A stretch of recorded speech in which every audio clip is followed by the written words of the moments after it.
3 ایسے اعمال ہیں جو انسان کے درجات میں بلندی کا باعث بنتے ہیں. تو پہلے کا جو 3 تباہ کر دینے والے گناہ ہیں وہ کون کون سے ہیں؟ گریڈ، لالچ، جو جس کو اوبے کیا جائے، مال کی لالچ، شہرت کی لالچ، فیم کی لالچ، فلاں کی جیب میں کیا ہے، فلاں کی لالچ.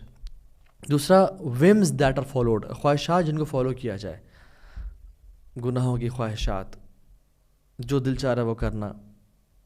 اور تیسری چیز اے مین بینگ امپریسڈ بائی ہم سیلف، انسان اپنے آپ سے بڑا امپریسڈ ہو کہ میں بڑی کچھ ہوں، اور یہ سب سے بدتر ہے یعنی تیسری میں سے.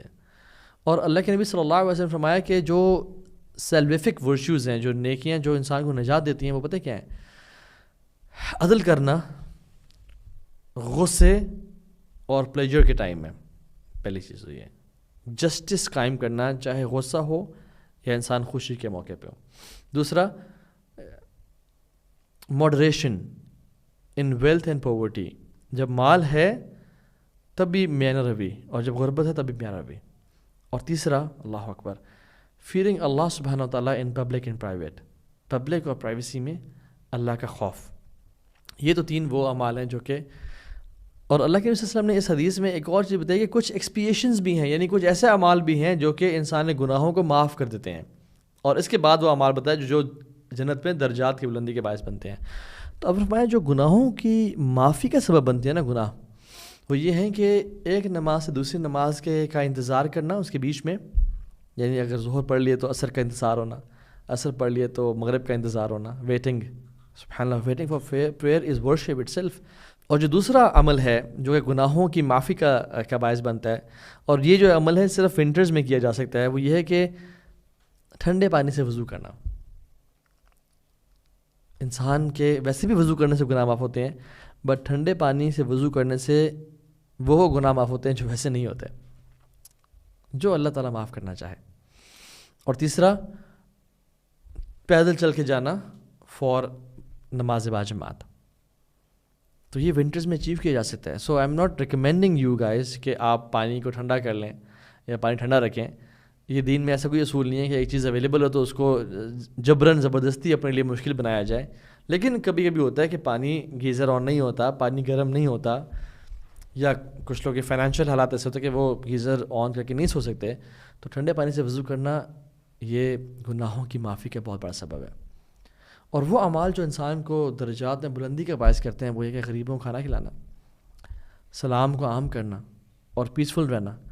اور تیسری مسلمان کے ساتھ پیسفل رہنا، کفار جو جنگ کے حالات میں ان کے ساتھ نہیں ڈیفینیٹلی. اور تیسری چیز وہ یہ کہ رات کو نماز پڑھنا جو لوگ سو رہے ہوں، یہ چیز درجات میں بلندی کا باعث ہے. So the caution is don't burden yourself intentionally, rather اگر ٹھنڈا پانی ہو تو اسے وضو کرنا، اس سے گناہ انسان کے معاف ہوتے ہیں. ایک شخص اللہ کے نبی صلی اللہ علیہ وسلم کے دور میں دھوپ میں کھڑا ہوا تھا اور کوئی ریزن نہیں تھی اور گرمی کا موسم تھا، تو آپ نے کہا یہ کیوں کھڑا ہوا دھوپ میں؟ تو لوگوں نے کہا کہ اس نے اللہ سے اوتھ لی اور وعدہ کیا کہ میں دھوپ میں کھڑا ہو کے فلاں فلاں کام جو کیا تھا اس نے. تو اللہ کے نبی صلی اللہ علیہ وسلم نے کہا کہ توڑو اپنا یہ اوتھ، اللہ تعالیٰ کو ایسے اوتھ کی ضرورت نہیں ہے. تو ایسے اوتھ لینا، ایسے اپنے پہ جو مشقت، جو آج کل کے تھوڑے ڈیوینٹ صوفیاء ہیں، سردیوں میں کپڑے کم سے کم پہننا اور گرمیوں میں اپنے پہ چادریں اور رضائیاں ڈال کے رکھنا کہ ہم اپنے نفس کو چل رہے ہیں، یہ اسلام اس کا مطالبہ نہیں کرتا. ہاں انسان لگژری سے تھوڑا اوائڈ کرے، ایک سمپل سادہ لائف اسٹائل گزارے، وہ لگژریز کی طرف اٹریکٹ نہ ہوتا ہو اور نہ وہ مرغوب ہوتا ہو کسی انسان سے. اور تو یہ ایک عظیم انسان کی نشانی ہے کہ وہ نہ خود دنیاوی لذتوں سے اور عیاشیوں سے مرغوب ہو اور نہ وہ کسی اور کو مرغوب کرے، بٹ جو اللہ نے اس کو جو نعمتیں دی ہیں اس کو اللہ کی اطاعت اور فرمانبرداری میں استعمال کرے.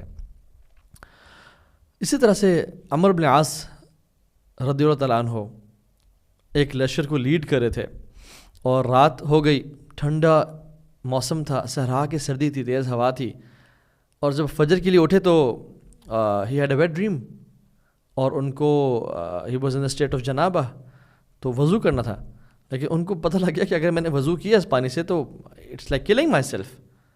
تو انہوں نے تیمم کر کے سب کو نماز میں لیڈ کیا، یعنی ہی واز دا امام، اور سب نے نماز پڑھی. تو کچھ لوگوں کو جب پتہ چلا تو انہوں نے یہ کیا بات ہوئی، جنابت کی حالت میں آپ نے تیمم کیا اور ہمیں لیڈ کیا, تو اللہ کے نبی صلی اللہ علیہ وسلم کے پاس جب وہ پہنچے تو شکایت لگائی, تو اللہ کے نبی صلی اللہ علیہ وسلم نے پوچھا کہ عمر بن العاص یہ باقی سچ ہے؟ انہوں نے کہا جی رسول اللہ, میں جنابت کی حالت میں تھا اور سردی بہت زیادہ تھی, میں تو اپنے آپ کو مار دیتا اگر اس پانی سے وضو کرتا میں, تو میں نے تیمم کر کے نماز پڑھا دی سب کو. اور آپ نے کہا کہ یا رسول اللہ قرآن میں خود آتا ہے وَلَا تُلْقُوا بِأَيْدِيكُمْ إِلَى التَّهْلُكَةِ, کہ اپنے ہاتھوں سے اپنی جانیں نہ ظلم میں ڈالو, ہلاک نہ کرو.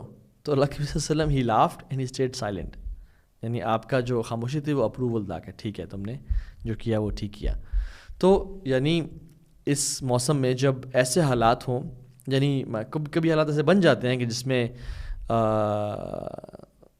انسان کے لیے بہت ڈیڈلی سچویشن ہو جاتی ہے کہ اگر میں کبھی انسان تبلیغ میں نکلا ہوتا ہے یا کوئی ایسی حالت ہوتی ہے جہاں پہ ایسا حالات بن جاتے ہیں, تو اس کو پھر اس معاملے میں یہ ایکسیپشن جو ہے نا وہ کر لینی چاہیے, اور بہتر ہے کہ خود سے فتوی نہ دے, کسی عالم یا کوئی مفتی ساتھ ہو تو اس سے پوچھ لے انشاءاللہ.